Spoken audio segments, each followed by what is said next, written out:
I think we're live again. Okay. My name is Jim McElvain. I work for Optima Batteries, which is why they gave me access to the YouTube channel. There you go. And we are live streaming at Optima's Ultimate Streetcar 2024, Willows, California. That's Thunder Hill Raceway. I have David Carroll from Norcal Garage with me now.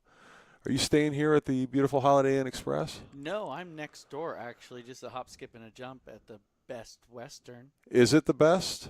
We'll find out later on. All right. Outdoor hallways? Yes. Okay. Outdoor. There is no hallway. Yeah. It's just, there's the outdoor. First floor or First floor. First floor, yeah. And But I'm not complaining about the price. no, $100. that's not bad at all. No. When did you book that? Early. Okay. So tell me what vehicles you have competed in Optima's Ultimate Streetcar Series, because it hasn't been one, it hasn't been two, it's been at least three, right? It has. It has. I started this, actually, this weekend is my 9th year Wow. of starting with Ultimate Streetcar. And I brought up my 1975 Datsun 280Z. And I'm listening to you. I'm just trying to You get are. over to the comments. And I drove up here with it behind my 75 Chevy K30. So I was all era correct. And it was my brother's bachelor weekend. And that was a fun weekend. I just reminisced with Mike Morrow, who Yeah. used to be with K&N at the time. Yep. And this was the 9th year and the weekend that started my whole racing adventure Wow. or snowball effect. How do Was you want to call was that? this series the first series where you did track driving? Competitively, yes. Okay. Yeah, so Had you done like open track days or autocross One. events? one. Nobody was One- knocking on the door, were No, they? Okay, I don't I think thought so. I heard One Laguna Seca event before that. that. Okay. So I came in the intermediate class and ran, I think at the time, GTV of some sort, or GTL, actually. GTL. Yeah. That would make sense. Yep. Yeah, because I weighed like 2,700 pounds at the time. Okay. And I just had a stock LS1 with a T56 in it. We literally put the differential in from my brother's car the night before Oh. because I didn't have a posi. So you have all this horsepower and you have no posi. I was on Toyo Proxy 350 treadwear tire. Jim, I look back and I go, I was so naive. It's crazy. You didn't know what you didn't know. That's all. I didn't know anything. Yeah. That's I okay. fried the differential by the end of the week. It was boiling. Yeah. Tires. Did you were put in melting like off. high temp fluid or No. anything? No. I was Yeah. just standard gear oil. Even you know? I know to do that. Yeah. And I put a little extra in the engine because I didn't have a baffled pan. It was just a stock F-body pan. Yeah. And I drove the wheels off that. But that weekend, Mike Morrow, without like this random guy, kept coming up to me from K&N at the time and asking me questions about my car and this and that. I'm like, who is this guy? You know, and all I saw was a little K&N thing. Yep.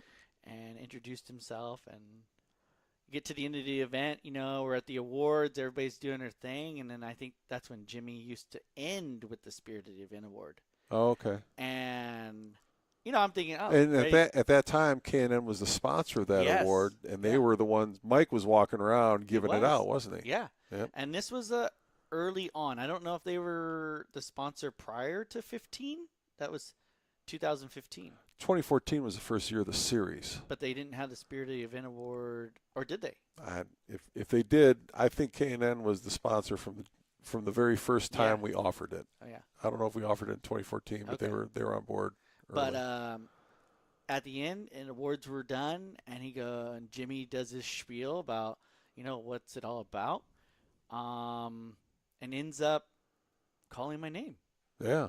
and I'm like, wait, what? What did I just win?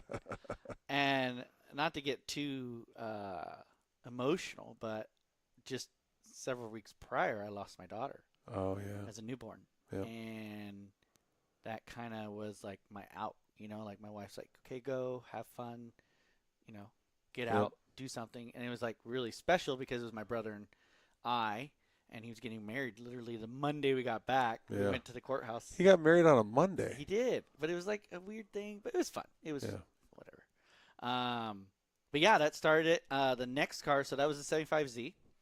The next one was actually the 73 Vega that I built with my guys in my garage. Every car has been built in the garage.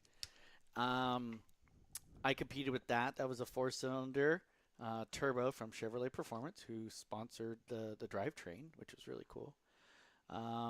Willwood disc brakes, Falcon tires, Youngblood racing wheels. And we did pretty good because that's when you guys introduced the GTC class. Yep. So I kind of geared towards that. And it was also able to stay in the street machine class at Good Guys because of the tire size. Okay. So it was a benefit. What was the cutoff for their street machine class and tire size? 275. 275, which... So I had a 275 on that car. Which these days, yeah, that's not a big tire at all. No, it's not. But for that car... Yeah. Is it still the cutoff for that? Street machine, I think it's... Yes. It should... Yeah.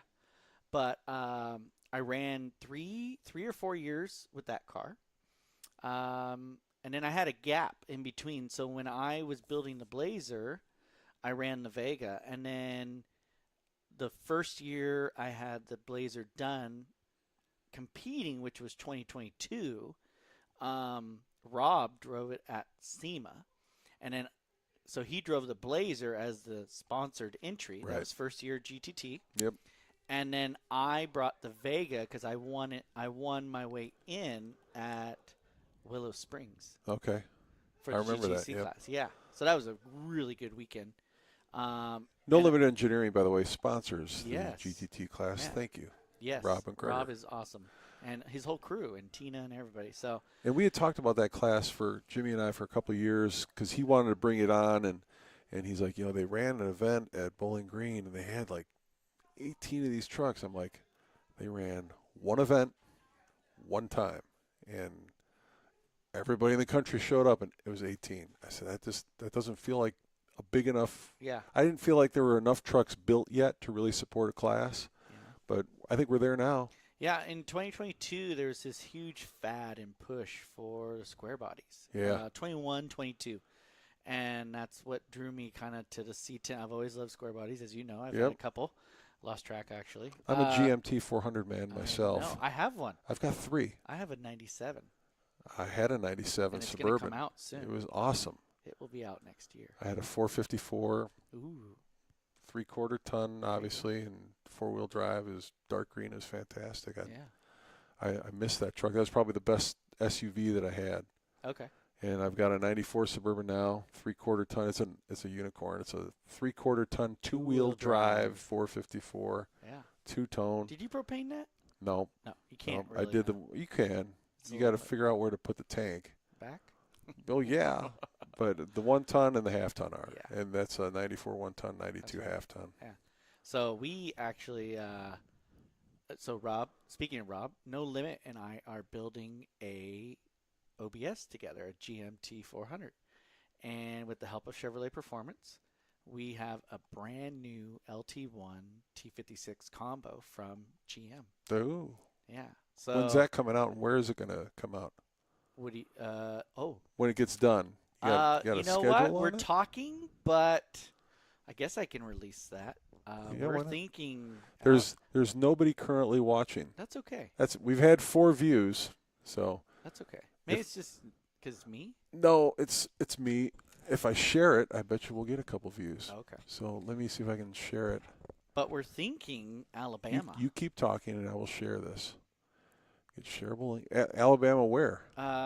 In June of next year. I think it's, what's it called? A Bamarama? Bama, I don't know. It's an OBS, huge OBS show. Really? You should come out. Where? It's It's door. in Alabama? Yeah, right next Gulf door. Coast? Yeah. Really? Yeah. And they're gonna When have is it? Next year, 2025. But they're already what, having what time of year? June. I'll be around. It's going to be this June? They have it this June. I'll I might head over there this June. Anyway. I'm going to head over to the Ultimate Streetcar Association Facebook page. Put this up. Tell people we're live streaming. Have you tuned to? You got to keep talking. I do. I'm trying to find this event. But anyway, I'll talk about the Chevy All right. because I haven't gotten to the last thing, which is the Blazer. So Rob and I are co-building the OBS together. Rob is releasing OBS suspension parts, hopefully by next year. Yeah. That is the goal, the intended goal. So we already have about 4 or 5 trucks in the making of running his parts all the way around. So Cool. It's gonna be really cool. 4 or 5 trucks. Yeah. Are they all automatic trucks that you guys are converting? No, some. I think one is an automatic, and the rest are manuals. Manuals are hard to find. Yeah. Well, mine was a V6 Vortec. Oh, 4.3. those weren't hard to find. There was a lot of. There's a lot. Most of the manuals were V6s because Yes. people were going, Yes. "What's the cheapest half-ton Exactly. truck I can get?" And you know what? They're super powerful. They have They're not bad. 220-ish horsepower, maybe 200 if you're Yep. lucky on a good day. No. If you're on a good day. No, the 350 that I have in the 92, It's 240 horse, 230 horse if you're lucky. 210. Yeah. So At maybe the 180-ish. And yeah, I had it on the dyno. It's like 180 Oh, wow. for the big 350. Yeah. So But this is peppy. I mean, it's so feisty. It's not I thought bad, about yeah. autocrossing it stock and see how it does. But anyway, and then the last but not least, the truck that I've competed in and a lot of people know me about is the 74 Chevy Blazer. yeah, So that's a stock chassis. It's not a no-limit chassis. It has all bolt-on no-limit suspension, front and back. Viking triples on it, coilovers. Willwood disc brakes, Youngblood racing wheels, Falcon RT 660s. We have a built. and you mention all these parts because they're sponsors they're as well, right? sponsors How of cool. not only the event, but they are also of different events, but Yeah. also of my vehicles. But we are running kind of a unique setup with a twin turbo Gen 5 LT setup. Yeah. All fully forged now. We're making about 850 crank, Holy cow! And how much does the truck weigh? 4,000 pounds without me in it. And what's the weight balance front to back? We actually just did it. It's like a 52-48 That's better than I would have expected. Yeah. So I would love to get more weight out of it, but it's not going to happen. Yeah. It's all metal. There's no fiberglass on this thing. It's And you're still lifting Yeah. a tire on it. That's pretty I'm- impressive. I am. But she gets down to business, and we're hoping this weekend to do something here at Thunder Hill. Josh Wojciechowski is here. He is. Wesley McFarland is here. He is.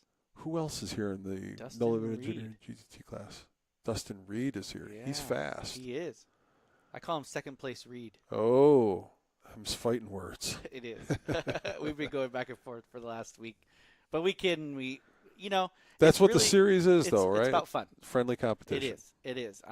Yes, it is competition, but as Jimmy likes to say, have fun. Yeah. We're out here to have fun. I enjoy it. I'm testing out a ton of new stuff over the winter, and I have 5 miles on the Blazer right now Wow. from all the changes. Have you ever won some of Saroja's cookies? I have. I got some special ones in the past. I can't remember all of them, but I remember. You've got them more than once? Yes. Oh, lucky you. I think I got them once, and Yeah. I cherished them. She actually, I think, if I remember, she drew my Z on one of them. Really? Yeah. That's on pretty purpose. cool. So it might have been because I sold her car, Oh, her Mustang Mustang? convertible. Yeah, I sold that. Okay. But yeah, really excited. I'm here with Hector Curial.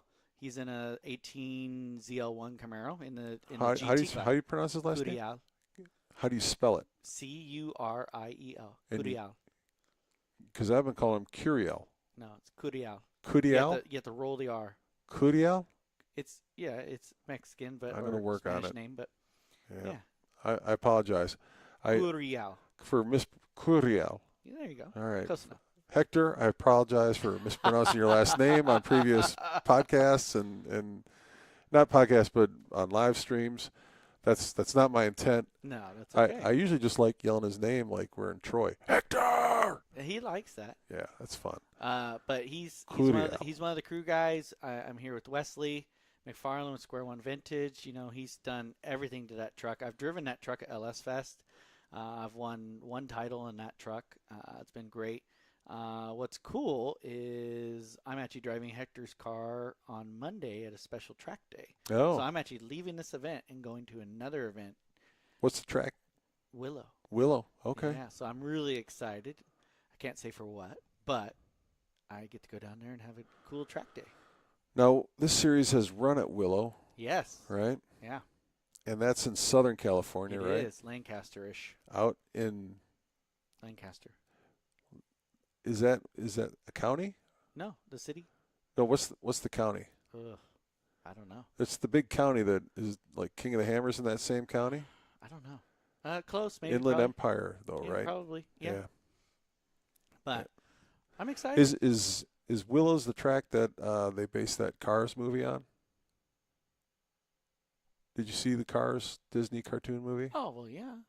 You think that was? I might have. No, that was Radiator Springs. You're Yeah, talking but- about the track itself? Yeah, No, that was just an oval.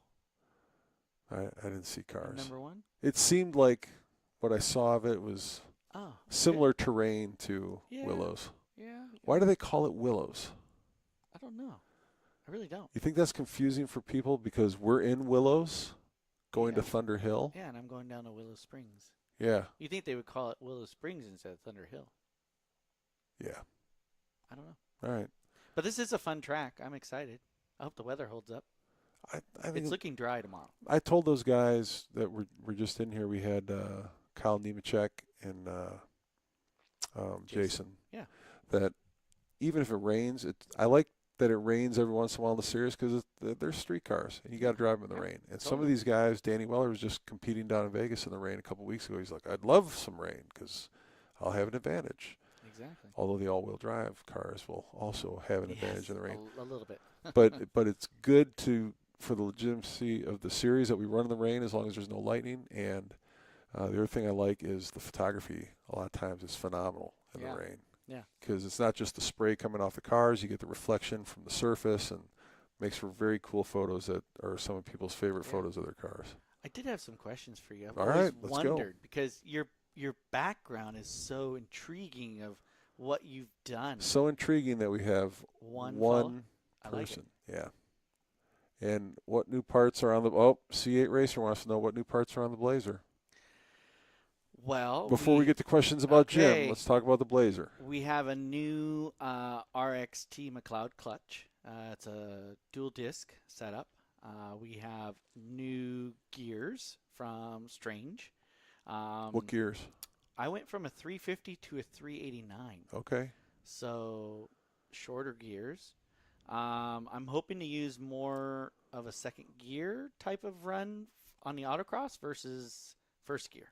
Okay. Less snappy, so my driving will have to be more flowy versus like on-off switch. Mhm. Changed up some brakes and added some other electronic goodies that hopefully will come into play. Okay. Is that it then for the new parts on the Blazer this year? Yeah. All right. Back to the questions for Jim. Yeah. So, Jim, you played professional basketball. That's correct. Do they call it professional basketball? When you are endorsing products or services or businesses, that's all you get to call it Ah, because the NBA owns the NBA. yeah. So you can call yourself professional basketball player. You can't call yourself NBA player or former NBA player. Yeah. Okay. That's a big Interesting. no-no. Ah, Yeah. interesting. Group licensing. We all got group licensing checks, and they started to get pretty good because the group licensing initially was like trading cards Yeah. and a little bit of apparel and stuff like that. And then the video games took off, and the money got a lot bigger. That's good. Yeah. Yeah, because like I'm a realtor and also an insurance broker.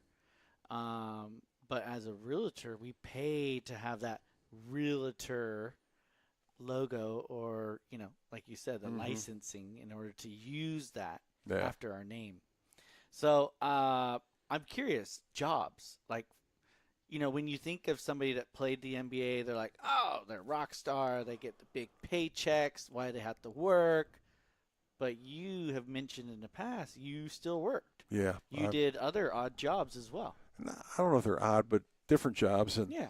And I feel like I've went stretches where I didn't really work and I didn't like it. Sure. And I loved being around my kids. Yeah. And those kids were going to school, but you're sitting around all day, sitting around at the house, and what are you going to do? Play basketball. Nah, this is after you're done with basketball. A lot of guys search, and it's sad sometimes to see, because like they say in Shawshank Redemption, when Red got out and he couldn't handle it, and he was that the old man was Red? What was Morgan Freeman's name? Yeah. Was he Red? I can't remember. It's been so long. Whoever the old I've seen man was that hung himself. it. Yeah. Morgan Freeman said he got institutionalized. You get so accustomed to that life that you can't adapt to a new life. And I think that's what happens with a lot of, maybe it's football and baseball too, and hockey, but with basketball, you become institutionalized, because for me, it was second grade on. And every year it was the season. And then I was in the first generation of the club, the AAU stuff. So I played all year round from 15 years old on. And so you spend almost half your life doing something like that, and then you got to walk away cold turkey. That's why a lot of guys don't. They stay in as coaches, or they try to get on TV, and now a bunch of guys are – and I guess it's okay because people are curious about what it was like then, or they want to hear weird stories or whatever, but it's sad for me because one of my former coaches, who I have a lot of respect for, he's a very talented coach, is like having a very public fight with one of his former players from another team about his legacy and the other guy's legacy on the team they were on together, and the coach is kind of funny because he's like, come on, let's only talk positive about each other, because he's worried about his legacy, because all these podcasts are popping up, and it's almost like revenge for guys that didn't like their coaches, because they get to talk bad about their coaches or other guys they don't like. Yeah. And there's no like, okay, let's go talk to this person and get their side of it. That just doesn't happen. On the podcast, you only hear the one side, and it's unfortunate. And because I've heard former teammates say stuff about me, and that like people are like, you should listen to this. So I listen. It's not like I'm looking for it. People send it to me like, listen. I'm like, well, I'll listen to what this guy has to say. And he'll say he like knocked me out at practice because like we got in a fight or something. I've never been in a fight with anybody in my life. That's crazy. Wow.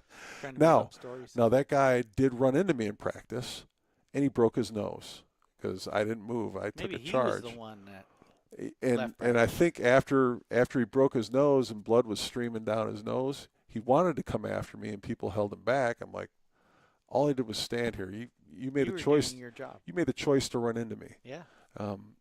So that's my side of that story, but nobody ever knocked me out in practice or anywhere else. And I felt terrible that I broke my teammate's nose. I didn't certainly want to, didn't think that would happen.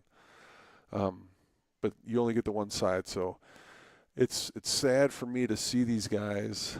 They've got nothing else going on. Mm-hmm. So of course they're going to sit down and talk about their stories. And I'm living in today and what I've got going on tomorrow. I've got a great home life. My older kids are doing great. My younger kids are doing great. And I love my life. And I love what I'm doing with Optima and hanging out with you guys and doing all this stuff. And you have so much free time on the road in the NBA. That's where a lot of guys get into trouble.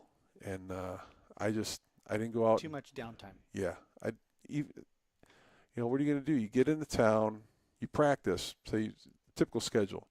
You're going to play a team the next day. So you fly out, you practice at, call it 1 o'clock. Plane is wheels up at 5, wheels down at 6 or 7. You eat on the plane. They feed you. It's a pretty good meal. You can eat again if you want when you get into town, but most guys don't. The guys that cheated on their wives would all hang out together, and the guys that didn't cheat on their wives would all hang out together. So anybody that said that all the NBA players cheat on their wives, that's not true.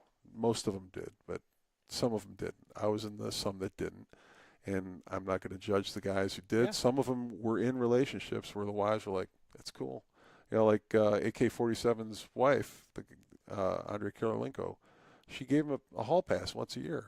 Said, once a year you can cheat. Yeah, and it was public. And other wives are like, as long as you don't bring any mess home, I don't care what you do on the road. And I'm like, I can't live like that. So I would hang out with the guys and we'd go watch movies or something. And some guys would stay in the room and play video games. And so I was going on message boards and hanging out on CamaroZ28.com and LS1.com. And because I had ordered a 99 Z28 convertible and I had a '02 convertible. Did you fit? As best I could. I couldn't fit in a T-top car or a hardtop car because the hardtop roof line is the same as the T-top. So I got the convertibles because it had a little bit of extra headroom. I couldn't fit in a Corvette to close the door. Did you have to move the seat back more? Nope. Really? No. It wasn't a great fit, but it was good enough. Yeah. Mustangs were at that time underpowered compared to the LS cars. Haven't they always been? Pretty much. Yeah. Although I use this series as kind of a bellwether for that, and Mustangs have had their nice little run with Jonathan Blevins. But you can, and that's the thing. I've never competed in the GT class, which has been a thing for me that I've, try all different classes. Okay, I think I've competed in 3 out of 5 or 6 classes over the course of the years, and actually 4 classes: GTC, GTL, GT T and GTV. Outlaw. Okay. I have done V, so maybe 5 classes. All right. I have competed in 5 classes. So the only one I haven't really done is GTS or GT. The GT is hard. It's big. Really hard, and it's a big class. Yeah.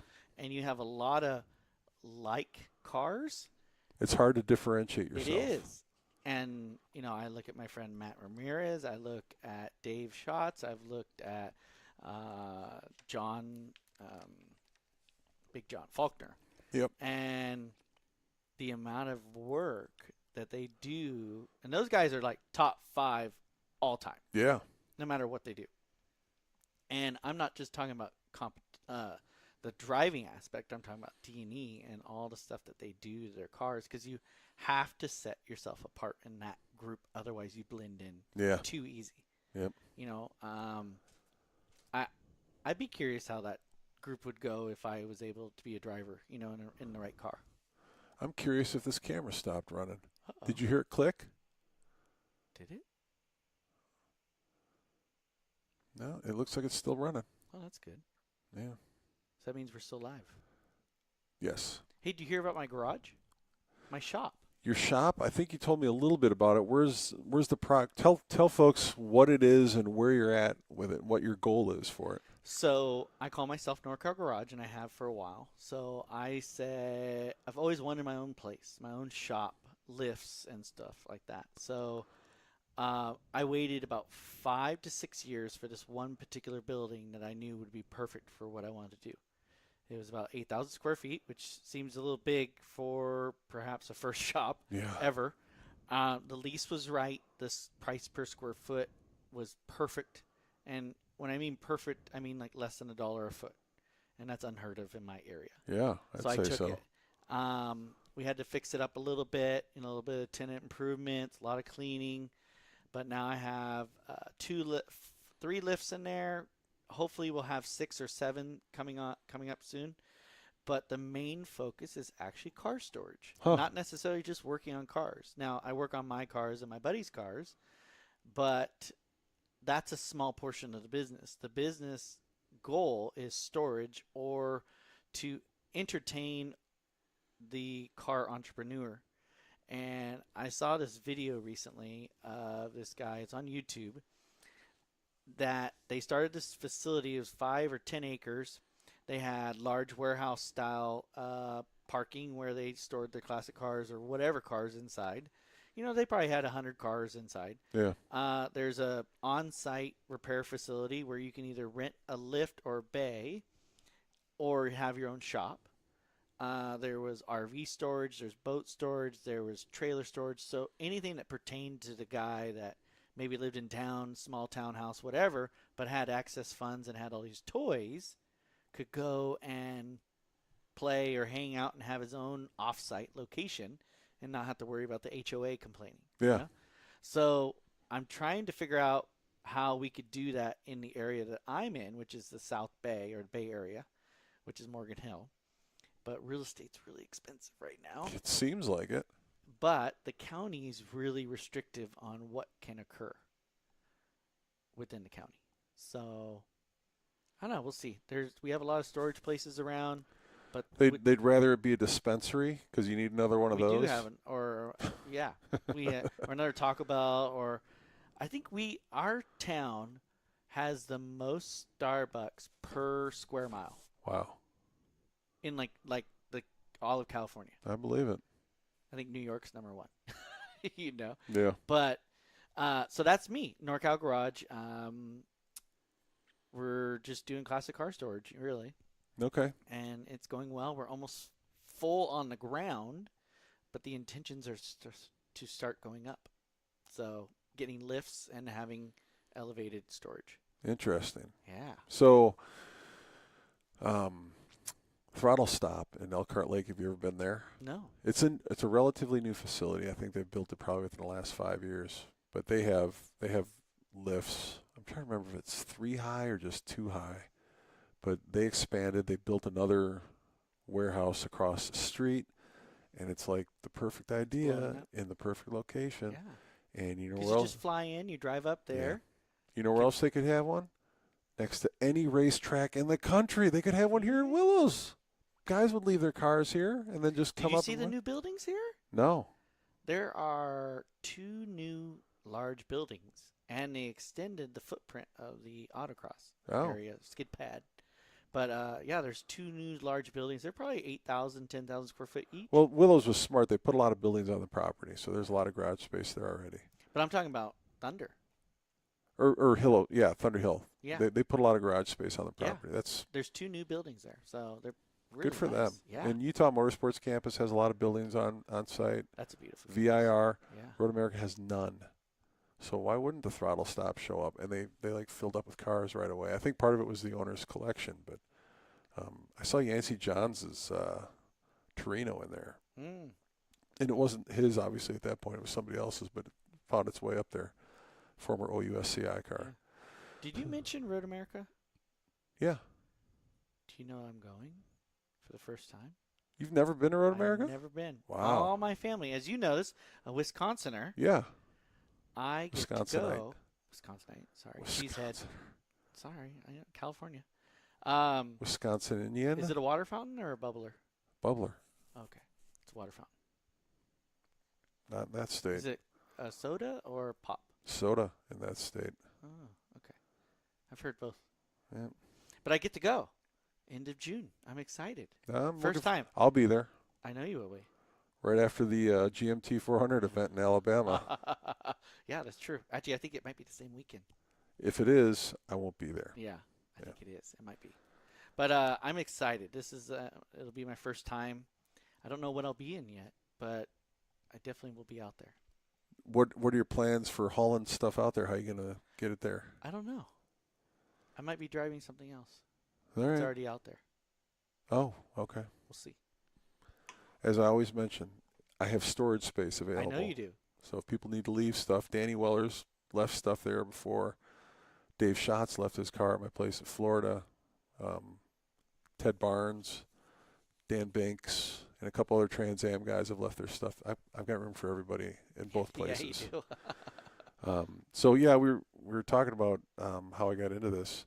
A lot of former athletes get lost, and they search, and they end up. Some of them in your field, a lot of them end up as realtors, and I think that's true for TV people as well. I'm friends with Jason Molly Mesnick from The Bachelor, and Jason's a realtor in Bellevue, Seattle area, and it's just he kept the weight off so he could wear the same suit that he wore on The Bachelor, and people recognize him. It's like his costume, but it works for him. And like Ed O'Bannon, former NBA player, played at UCLA. He sells cars in Vegas. And Eldridge Kasner lives in Seattle, was a car salesman. Now he's, I think he's a realtor now. And some guys are insurance agents and stuff like that. But I started working for the car magazines while I was playing in the NBA. Okay.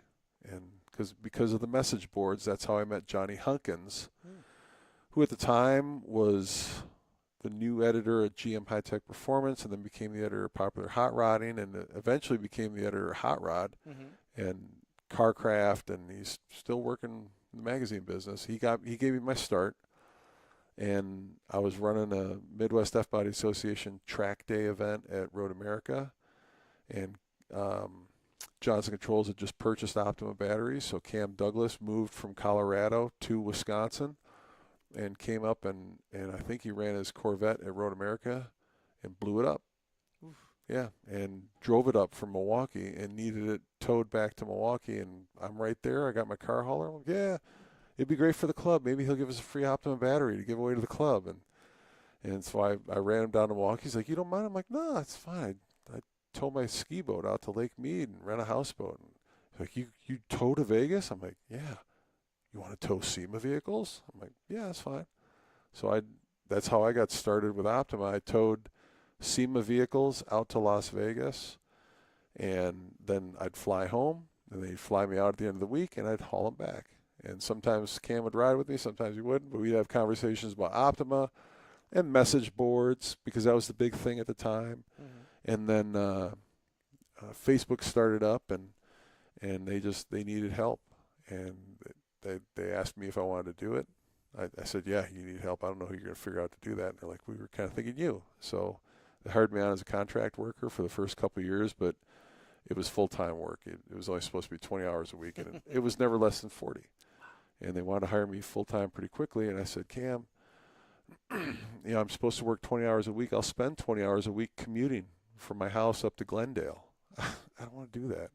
I like what I'm doing, and I still write for the car magazines, and I like doing that. And I'm doing the Marquette radio, and I like doing that. Mm-hmm. And so they backed off, and then they eventually were comfortable enough with me working remotely full-time way before COVID that they hired me full-time. And I'd come into the office every once in a while, or if Marquette had a game day. Yeah. But if I came in on game day, I'm wearing my costume, and I got my loudmouth Your pants on and my I shirt, and yeah, so I'd come in, and so that's how I ended up working for Optima, and I like it. But if every once in a while it's like, well, what happens if like suddenly the battery business goes away or the job goes away? It's like I don't know any other life other than traveling on the weekends and working on the weekends and holidays, because that's what I did with basketball. So if it went away, I think I might try change. Maybe like drive like a concrete truck, because then you work a 9 to 5 job. A little bit of a change. Yeah, but it's still productive work that you do every day, and I think I would enjoy that. I don't have a problem driving big vehicles, Mm-hmm. and it's not over the road. It's local because it's concrete, Yeah. and I think I could get a smoking deal on some concrete work then if I worked for a concrete company. So that's could be beneficial. Yeah, either that or Towboat USA or Seatow, one of the triple A's of the water. Okay. Because I live on the Harris Chain down in Florida, and I'm like, yeah, I can hang out on those boats and go help people and top off their gas and give them a jump or whatever. There you go. Something you posted recently, it's kind of loud. You mentioned your pants. Balloons. Yeah. Balloons. Bubbles. Bubbles. They Yeah, look not like balloons. They look like balloons, but I think they're bubbles. They are they? Yeah, bubble carpet. Bubble carpet. Now, is that a rumpus room? Do people It even is. know that term? I grew up. I know that term. I know I'm not that old, but I grew up with a grandma that had a rumpus room. We've got a rumpus room. That's awesome. Yep, and life is too short for boring carpeting, so I have It bubbles. is. I can't believe nobody's listening to us talking That's about okay. bubble carpeting and It's rumpus okay. room. No, It's okay. They'll come later. you're going to share it on your. They're all at the Mexican food place here in town. Did you eat already? Yeah. Was it good? Yeah, it was good. All right. I had a wet burrito. Ooh. I recommend it. All right. What is a wet burrito? Where they layer it with sauce all over. Oh, It's not a dry burrito. I like dry burritos. Ah, Yeah, it's just me. yeah. But yeah, this has been good. Good. I like it. Well, thank you for stopping by. Where can people find more information on your Norcal Garage? Norcal Garage can be found on Instagram at Norcal Garage. I also go by Datsun 570Z, like the car. Yep. I'm on Facebook, Norcal Garage, and yeah. So they've got a car in the Morgan Hill area and they want to store it. They just go to Instagram and talk to you there, or what? Yeah. Okay. Yeah. Easy enough. Send you a direct message or whatever. Yep. All right. What's the going rate for storing a car? $250 a month right now $250 a month. per spot. Man, that seems like a lot, but It's probably cheap. not for California. I've heard $400 to $800 a month. Yeah. 400 to 800. Can you believe that? Like some people That pay $1,000 a month. that feels. I know they do. That to me feels like a penalty for living somewhere where you don't have your own garage. It's like, okay, you don't have to get a garage, but it's going to cost you $1,000 a month just to park your car. And your car better be worth more than $12,000 because if you spend that much on parking. Well, that's the ultimate goal. Like I've seen these places where they have huge warehouses and they have individual like 2-car garage suites inside. So they have a building within a building. Yep. You know, and I'm like, okay, and then they're paying like $800 to $1,200 to $1,500 for that slot in the building. And then they have a common area, and then they have a tool room, and I've seen all these different, ways that people have done this, and it gets me like really amped up of wanting to do this, but it's like I'm held back because of where I live. Yeah. It's so expensive, you know. Yep. $1.50 a foot is not, that's average. Okay. But I'm good. I like where I'm at. This is a stepping stone to that next phase, and we're really hoping to blow it up. Well, So, good. in a good way. Well, thank you for stopping by. Thank you, Jim. DriveOptima.com is a website where you can go to learn more about the series that David competes in. And we'll be at Thunder Hill this weekend, and it'll be another almost 2 months. Not 2 months, month and a half, month and change. So next one? It's early March, so April, May, 2 months. Laguna Seca. Yes. But Thunder Hill's nice, I too. get to sleep in my own bed every Thunder night. Hill's beautiful. It is. It is. Right now it is. It's one of the, and we come during the most beautiful green. time of the year. Yeah, is it not always all green? No. Really? No. Come May, forget it. Really? May, June? Brown hills everywhere. Wow. It looks like Teletubby like a land right now. It's Desert. pretty nice. Yeah, Teletubby. It does. You got the rolling green hills, right? Just like the Teletubbies. I'm looking forward to Laguna Okay. because it's a 50-minute drive for me. I can go home, sleep in my own bed every night. Yep. I love Laguna. I love the atmosphere. I love the weather. And, yeah, it's a great track. Well, good. Well, thank you for stopping by. Good luck. Be safe. Have fun this weekend. Thank you, sir. All right. Appreciate it. Signing off. I don't know if we're going to have any more tonight, but if you've stayed up to listen to this one, it is 7:47 local time. I told these people I'll wait until 10 o'clock, so we'll see if anybody comes after the dinner. Wow. Okay. I'm just practicing the live stream. That's okay.